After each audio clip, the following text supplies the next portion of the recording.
സിപിഐഎമ്മിന്റെ ഇഷ്ടക്കാർക്ക് വാരിക്കോരി പരോൾ എന്ന പ്രതിപക്ഷ വിമർശനങ്ങൾക്കിടെ പെരിയ ഇരട്ടക്കൊലക്കേസ് പ്രതി രഞ്ജിത്തിന് വീണ്ടും പരോൾ. 2.5 മാസത്തിനിടെ രണ്ടാം തവണയാണ് രഞ്ജിത്തിന് പരോൾ ലഭിക്കുന്നത്. പീതാംബരൻ, ജിജിൻ എന്നീ പ്രതികളും നിലവിൽ പരോളിലാണ്. അരുൺ പാറയ്ക്കൽ കാസർഗോഡ് നിന്ന് വിവരങ്ങൾ നൽകാനായി ചേരുന്നുണ്ട്. അരുൺ, ഈ സൂചിപ്പിച്ചതുപോലെ തന്നെ ഈ ഇഷ്ടക്കാർക്ക് വാരിക്കോരി പരോൾ നൽകുന്ന കാഴ്ചകളൊക്കെ നമ്മൾ കാണുന്നുണ്ട്. അത്തരത്തിലുള്ള വിമർശനങ്ങൾ വലിയ രീതിയിൽ പ്രതിപക്ഷം ഉന്നയിക്കുന്നുമുണ്ട്. ആ ഘട്ടത്തിലാണ് ഇപ്പോഴിതാ വീണ്ടും ചർച്ചയാകുന്നു മറ്റൊരു പരോൾ കൂടി.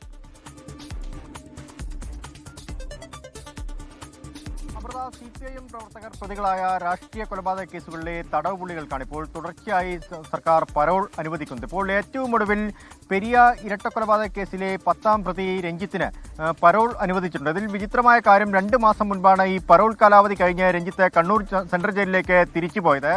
അതിനുശേഷം 2 മാസത്തിന് ശേഷം വീണ്ടും പരോൾ അനുവദിച്ചിരിക്കുകയാണ്. ഇത് DGPയുടെ നിർദ്ദേശമനുസരിച്ചാണ് ഇത്തരത്തിൽ പരോൾ നൽകുന്നത് എന്നാണ് ജയിൽ സൂപ്രണ്ടിന്റെ വിചിത്രമായ വാദം. അതിൽ ജയിൽ സൂപ്രണ്ട് സൂചിപ്പിക്കുന്ന ഒരു കാര്യമുണ്ട്. അതായത് 2 മാസം ജയിലിൽ കിടന്നു കഴിഞ്ഞാൽ പിന്നീട് 15 ദിവസം പരോൾ അനുവദിക്കാമെന്നാണ് ജയിൽ സൂപ്രണ്ട് പറയുന്നത്. ജയിൽ സമിതി ശുപാർശ ചെയ്ത കാര്യം സംസ്ഥാന സർക്കാർ അംഗീകരിക്കുകയാണെന്നും ജയിൽ സൂപ്രണ്ട് വ്യക്തമാക്കുന്നുണ്ട്. 1ാം പ്രതി പീതാംബരനും 5ാം പ്രതി ഗിജിനും ഉൾപ്പെടെയുള്ള ആളുകൾ പുറത്തു നിൽക്കുമ്പോഴാണ് വീണ്ടും ഈ 10ാം പ്രതി രഞ്ജിത്തിനും പരോൾ അനുവദിച്ചിരിക്കുന്നത്. പ്രദേശത്തെ ക്രമസമാധാന പ്രശ്നങ്ങൾ ഉൾപ്പെടെ ഉണ്ടാകുമെന്ന ഇന്റലിജൻസ് റിപ്പോർട്ടുണ്ട്. പക്ഷേ ഈ റിപ്പോർട്ടിനെയൊക്കെ പാടെ തള്ളിക്കൊണ്ടാണ് ഇങ്ങനെ കണ്ണൂർ സെൻട്രൽ ജയിലിൽ നിന്ന് പ്രതികൾ പുറത്തിറങ്ങുന്നത്. കണ്ണൂർ സെൻട്രൽ ജയിലിൽ നിലവിൽ 10 പ്രതികളാണ് പെരിയ ഇരട്ടക്കൊലപാതക കേസിലെ ഉൾപ്പെട്ട പ്രതികളുള്ളത്. അതിൽ 9 പ്രതികൾക്കും തുടർച്ചയായി പരോൾ നൽകുന്നു എന്നത് വിമർശന വിധേയമായി ചോദ്യം ചെയ്യുന്നുണ്ട്. എന്തായാലും വലിയ രീതിയിലുള്ള ഒരു പ്രതിഷേധം പ്രദേശത്ത് ഉയർന്നു വരുന്നുണ്ട്. കോൺഗ്രസ് ഉൾപ്പെടെയുള്ള സംഘടനകൾ ഒരു രാഷ്ട്രീയ ആയുധമായി തന്നെ ഇതിനെ ഉപയോഗിക്കുന്നുണ്ട്. കുടുംബം നിയമപരമായി തന്നെ മുന്നോട്ട് പോകുമെന്നാണ്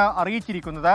തുടർച്ചയായി ഇങ്ങനെ പരോൾ നൽകുന്നത് അനുവദിക്കാനാകില്ല എന്നും കുടുംബം പറയുന്നുണ്ട്. അമൃത, ശരി. അരുൺ പാറയ്ക്കലാണ് കാസർഗോഡ് നിന്ന് വിവരങ്ങൾ നൽകിയത്. ലോകത്തെവിടെയായാലും ഏത് സമയത്തും 24 വാർത്തകളും ഓഗ്മെന്റഡ് റിയാലിറ്റി പാക്കേജുകളും എക്സ്പ്ലെയിനറുകളും വിശദമായി കാണാൻ ഞങ്ങളുടെ യൂട്യൂബ് ചാനൽ നിങ്ങൾക്ക് സബ്സ്ക്രൈബ് ചെയ്യാം.